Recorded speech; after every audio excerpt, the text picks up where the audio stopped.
Il y a très longtemps, alors que la savane était sèche et que les rivières s'étaient endormies, les animaux souffraient de soif.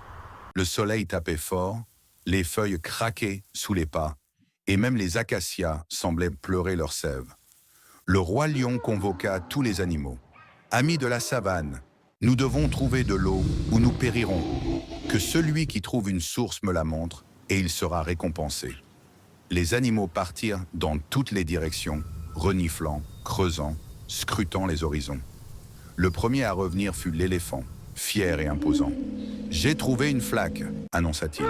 Mais en y goûtant, c'était salé comme la mer. Puis revint la hyène, les pattes couvertes de boue. J'ai creusé un trou si profond qu'il m'a avalé jusqu'au ventre. Pas une goutte d'eau. Pendant ce temps, personne ne prêtait attention à la tortue.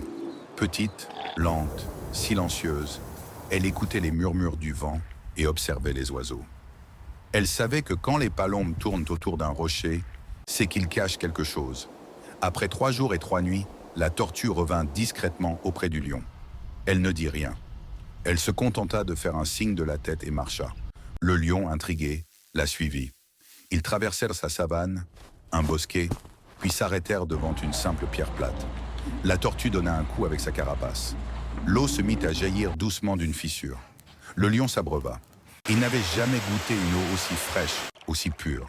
Il s'assit, impressionné. « Tortue, tu as sauvé le royaume.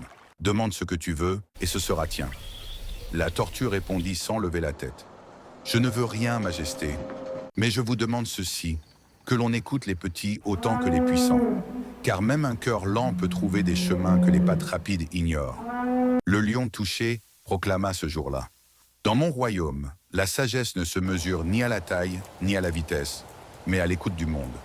Quelle morale tires-tu de cette histoire? Dis-le nous dans les commentaires et abonne-toi pour plus de contes.